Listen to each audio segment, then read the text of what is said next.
Nesse vídeo eu vou trazer para vocês uma informação relacionada à Klabin, um comunicado ao mercado de Taesa, um fato relevante de Copel, um aviso aos acionistas de JCP de Energias do Brasil e um fato relevante da Cosan. Agora não só o Bradesco está envolvido com a companhia, como também o Banco Itaú. Então vem comigo. Salve, salve investidores! Como é que vocês estão? Sempre lembrando que antes de continuar, você clica no botãozinho vermelho de inscrever-se para ajudar esse canal, tá bom? Em relação à Klabin, ela publicou um fato relevante informando que o rating da companhia, que é a classificação do risco de crédito das empresas brasileiras, a fim de que o mercado saiba qual o risco de default ou o risco de inadimplência, ou seja, o risco de crédito dessas empresas, principalmente para fins de emissão de debêntures e notas promissórias, que são títulos de renda fixa que essas empresas listadas em bolsa, exceto as empresas financeiras que não podem emitir debêntures, realizam captações no mercado para financiar seus projetos, pagando determinados juros. E o valor desses juros, que é o custo do capital de terceiro,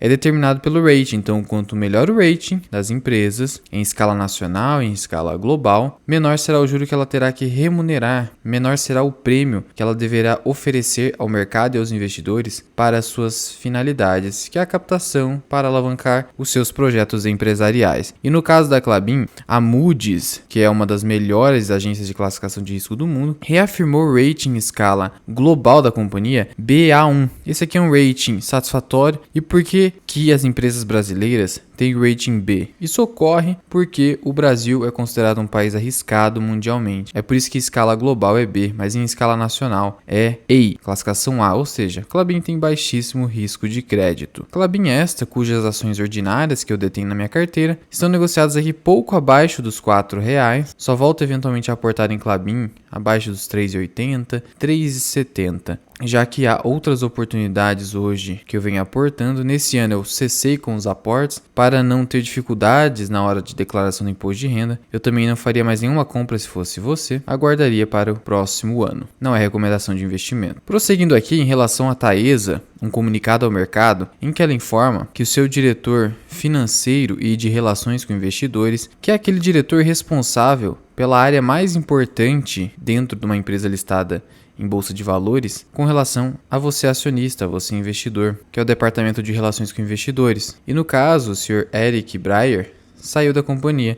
Ele pediu renúncia. E confesso que eu fiquei um pouco triste com essa decisão, porque na verdade esse cara aqui é extremamente competente. Ele vai sair da companhia a partir do dia 1º de janeiro. Claro que você não precisa se desesperar por conta disso. Não é porque uma pessoa boa saiu da companhia que a companhia terá prejuízo ou vai declinar. A companhia ela é composta por um grupo de pessoas. Então, apenas uma pessoa saindo não significa que isso vai destruir a empresa ou causar algum prejuízo. E a Taesa historicamente sempre escolheu bons gestores ali. Portanto, embora eu tenha ficado um pouco triste, isso aqui não é capaz de fazer eu movimentar minha carteira de qualquer forma, de maneira nenhuma. Lembrando que o Sr. Eric Breyer saiu em 2020 da BB Seguridade para ingressar na Taesa. Portanto, ele não está saindo da empresa porque agora ele verificou que a Taesa não está respeitando regras de governança corporativa. Ele saiu da Taesa, provavelmente, não há como ter certeza, mas considerando esse histórico, para tentar um novo projeto, uma nova missão em alguma outra empresa. Isso é perfeitamente válido. Dando prosseguimento aqui, em relação à Copel, um fato relevante em que ela informa uma comunicação recebida do seu acionista controlador, que é o Estado do Paraná. Então a Copel vem informar que recebeu o ofício 3499 de 2022 do Estado do Paraná informando o seguinte: senhor diretor-presidente, então é o Estado do Paraná, remetendo ao diretor-presidente da Copel. E aqui o Estado diz o seguinte: considerando que a Lei Estadual 21.272 de 2022 autoriza o Estado do Paraná a realizar oferta pública de distribuição secundária de ações ordinárias ou units, entendo que estudo e estruturação conjunta da oferta pública com eventual oferta pública de distribuição primária trará eficiência e otimização às operações. Ainda seria de grande interesse estratégico para uma maior celeridade e sinergia que os assessores atuantes no processo, tanto na oferta primária como secundária,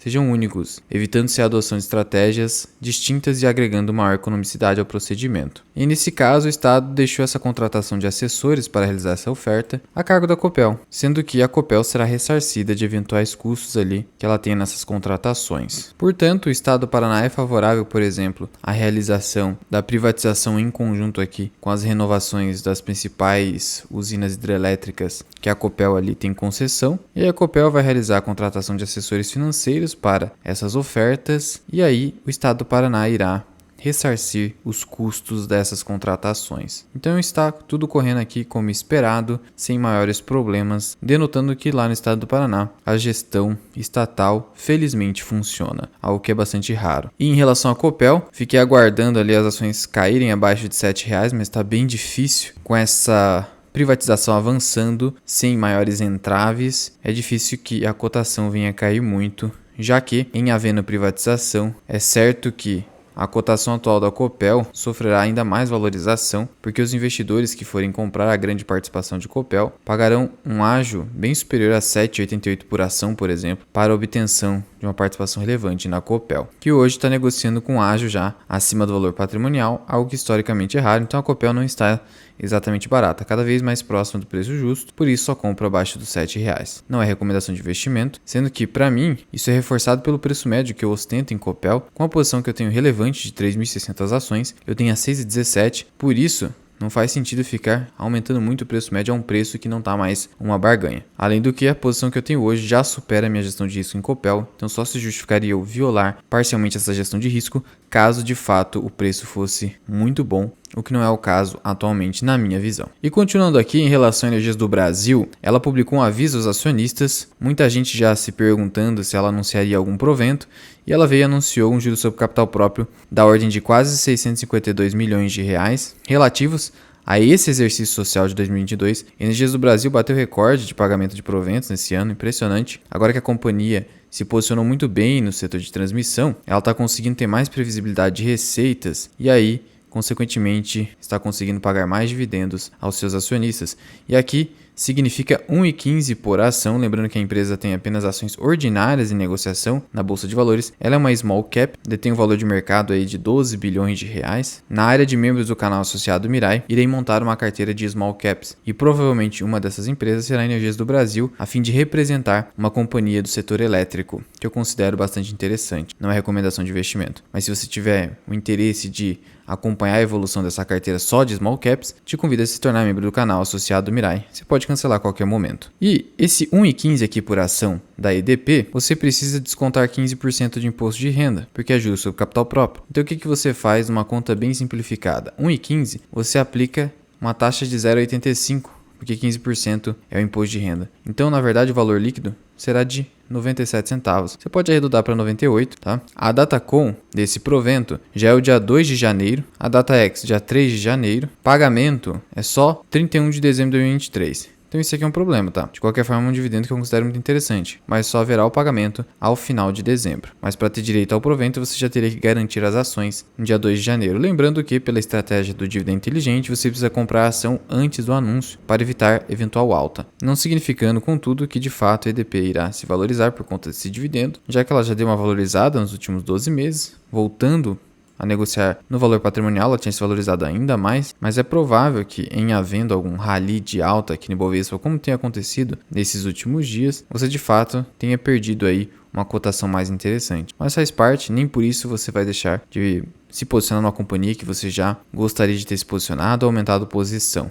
Para o longo prazo, eventuais centavos que você economiza não vai fazer uma grande diferença, mas é sempre bom a gente economizar, já que quanto mais barato você paga por um ativo, maior será o dividendo por ação que você vai receber ao longo da sua trajetória como investidor. Valendo ressaltar que a companhia pode antecipar esse pagamento, porque ela utilizou aqui o termo até 31 de dezembro, pode pagar antes, mas como eu disse, você precisa ser dono das ações até o dia 2 de janeiro. E 97 centavos por ação nas cotações atuais de R$ 20,63 proporciona um dividend yield de 4,7%. É possível projetar aí para o ano de 2023 que a companhia, seguindo esse ritmo, ostente esse dividend yield aqui de 10% até 11%, sendo hoje uma opção válida para a carteira previdenciária Energias do Brasil. Não é recomendação de investimento. E finalizando aqui com Cosan e também Banco Itaú, a companhia publicou um fato relevante informando a entrada do Itaú em uma de suas operações. O que aconteceu? A Cosan então informa, em continuidade ao fato relevante do dia 7 de outubro, que se refere à aquisição que a Cosan realizou de uma participação relevante na Vale. A Cosan então vem informar que o Itaú, na presente data, dia 28 de outubro, investiu na Cosan 9 participações, ou só Cosan 9, veículo que passou a deter parte das ações da Raízen detidas pela Cosan. Como vocês sabem, a Cosan é controladora da Raízen. E um veículo utilizado pela Cosan para deter participação na Raízen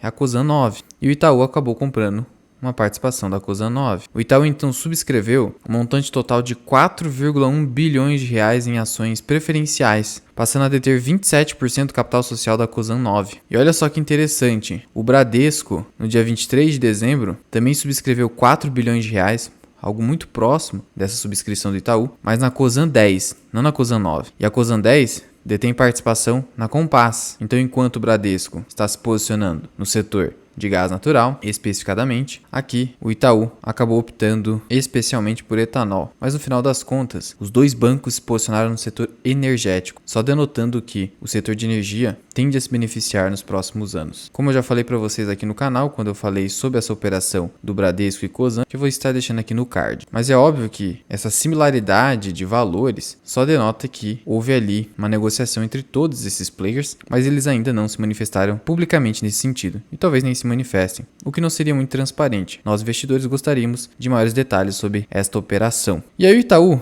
passou a deter então quanto da Raízen? Porque na verdade o Itaú investiu indiretamente em Raízen, assim como o Bradesco fez com a Cosan 10 em relação à Compass. A Cosan 9, ela detém 39% da Raízen. Então o que você faz para calcular a participação do Itaú na Raízen? Você vai pegar o quê? 26,91% do total de 39%. Portanto, a participação do Itaú passou a ser de quase 10,5% na Raízen, de forma indireta. De novo, 4 bilhões de reais pela operação. E eu vou te dizer uma coisa. O Itaú, por apenas 10,5%, pagou 4 bilhões de reais. A Raízen hoje vale algo em torno de 40 bilhões. Na verdade, o valor de mercado está ali em 38, valor total de mercado da empresa, 38 bi. Portanto, a gente percebe ali que no final das contas, o Itaú pagou um valor justo pela Raízen. E como a gente já viu, a Cosan realizou essa operação de venda de participação da Raízen justamente para financiar a sua operação na Vale e promover desalavancagem da Cosan, o que é bastante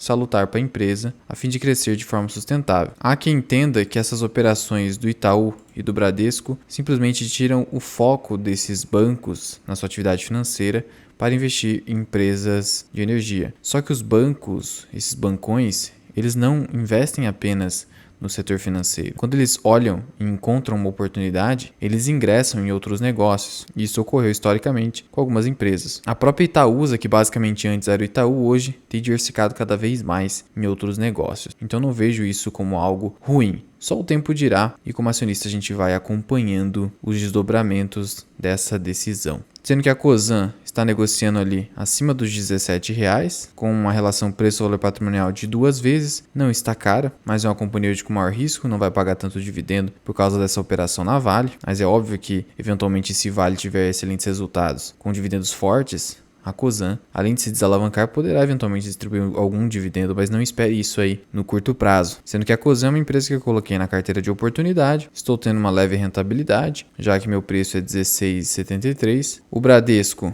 estou perdendo um pouquinho, mas o banco tem se recuperado porque ele chegou a um patamar de preço nunca visto antes, abaixo do valor patrimonial. E no caso de Itaú, eu não tenho participação direta, eu tenho Itaúsa. E aí, em relação a Itaúsa, que seria o Itaú, eu tenho aqui uma leve perda. Algo está acontecendo no geral aqui com os bancos aí no curto prazo. E é uma posição que eu tendo a não aumentar no momento, já que eu estou bastante focado em dividendos. E Itaúsa, os dividendos são apenas uma promessa do seu CEO que ainda não teve nenhum sinal de concretude. Por isso, deixo aí as ações paradas na minha carteira, focando em outras ações da carteira previdenciária. Lembrando que na área de membros associado Mirai, você tem acesso a aulas exclusivas, até aulas sobre Small Caps, a última foi sobre Simpar, e a lives exclusivas onde você pode tirar suas dúvidas comigo. Mas já vai deixando aqui nos comentários, o que você achou desse movimento do Itaú, muito similar ao movimento de Bradesco na Cosan? O que você acha que esses bancões, líderes do mercado brasileiro, estão enxergando nesse setor energético? Muito obrigado por ter ficado comigo até aqui. Eu sou o Luan, esse que é o canal Mirai Investing. Até o próximo vídeo. Fui!